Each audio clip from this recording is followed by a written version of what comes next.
So I wanted to take you guys to a very special place. In 2019, I drove to the back of our property right where I'm sitting right now, and I drove in a car just like this, and I had my window down just like this. And I brought this book with me because I was really hungry to understand all the dreams, all the visions that I was having, because it was supernatural. And I didn't even know that word supernatural at the time. So I brought the word with me, and I came back to the back of our property, and I started reading Matthew chapter 1, verses 1 through 17. When the word became alive, something happened as I was reading, and out of the back of our woods, kind of like where I'm pointing to right now, I started to see this wind blowing in the back of our property, just in one spot. Just this one spot of the woods started to just like really blow hard, and all the rest of it was still. It was the weirdest thing. And then I heard this wind blow, and it was like, and I heard this wind, and out of that spot from the back of our property, I saw this white figure start to form from the back of the woods, and it came all the way out from the back of the woods until it stood at my car window, just like I am right now. And as it stood here, it formed the full figure of a man, and he stood there the height of a normal man. He had hair like a normal man, except it was down to here and it was dark. And as he stood there, it was like time stood still. It was like everything froze. And all of a sudden, I started to feel the most intimate love that I had ever felt in my life. So intimate and so deep, I didn't even know what it could be. I'm a mom, I'm a wife, but I had never felt, and I'm a daughter, right? I had never felt the love that I had felt until this man named Jesus stood right here imparting it all over me. He stood there, and I just felt it going into every fiber of my being, from the top of my head, every body limb, everything, down to the soles of my feet. I felt the most intense love. And then after so long, and I don't know how long, because time stood still, and it was like nothing else was going on or even mattered in that time, he started to fade away. And I was like, no, no, don't go, don't go. And as he began to fade away, I started to reread Matthew 1 through 17, those verses, like I could recreate that, like it was something of works that I could do to recreate and make that encounter happen again. And I was like rereading it, Matthew chapter 1, 1 through 17, Matthew chapter 1, 1 through 17. And he faded away. But after he faded away and I couldn't see him here anymore, all of a sudden this boom went into my heart, and I audibly heard, and it was like those words like went straight into my heart too with that boom, and it said, "I'm coming back soon."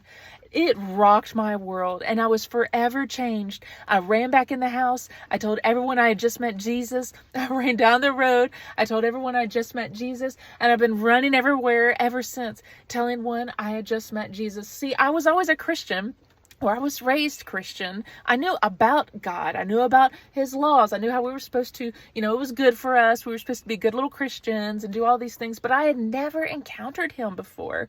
It was crazy. And as I'm saying this right now, I just feel the love of the Father. And ever since then, I have felt the love of the Father. See, I wasn't expecting anything. And a lot of you may not be expecting anything. You may go to bed and have a dream, not expecting a dream. But all of a sudden, he knows, and he had it planned before the beginning of time. He was expecting it. He knew exactly where you would be before he sent that person to speak into your life.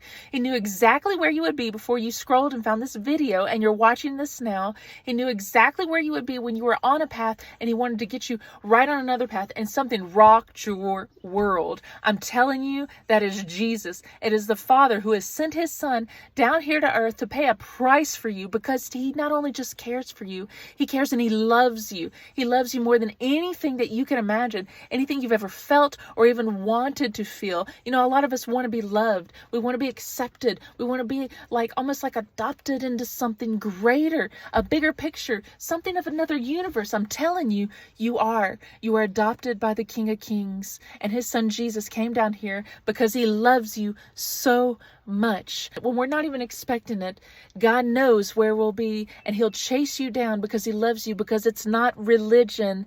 it is a relationship. It is a relationship. It is a relationship. It is a relationship. He loves you. And that liquid love that you feel even right now, if you're feeling it, that is the love of the Father. And it's a feeling that no one can take away from you. If you're having dreams, you're having experiences, and you got to ask, why did he show up to me in this dream? Why did he show up to me in the natural like a father, like the love? It's because he knew we needed it. He knew we needed it, and he wants to set us on fire in a good way. And when I say set on fire, I mean fire from another place, right? There's a holy fire, a fire that refines. And when you feel hot and you feel that warmth, that's the number one question that I get asked all the time. What is that truth, that warmth, that love I feel? It feels unlike any other love that I knew before. Something happens when you have an encounter. So I just love you. I just thank you, Jesus, for all my friends that are watching. And I just want to pray over them that they would have their own encounter with Jesus, because you are special.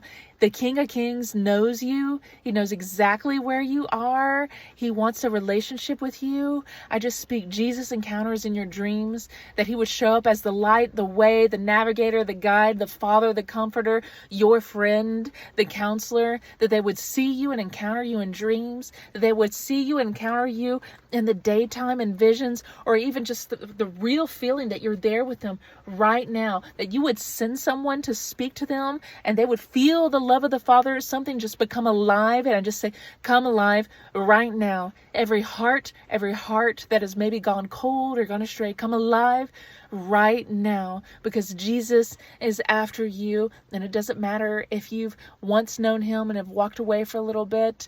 The word says that he is like the Father with the son that has gone astray, and he has open arms waiting for you to embrace you. That's how much he cares about you. Go home. If you're having dreams about going home, it's a calling dream to go home to him. Go home to the Father. Home to the Father. He loves you. He'll never forget you. He's never going to leave you. He's always going to keep calling you back home to him. And that's what he's doing for you. I just wanted to share this very special place because it just changed me forever. And I can never go back to the way things used to be, because that's when the word literally came alive to me and changed me ever since. Have a blessed week. I love you. We're still going to talk about dreams. We're still going to talk about all of these things. But I just wanted to share a bit of an encounter with Jesus, and I hope it sparks and ignites something in you that you too are forever changed.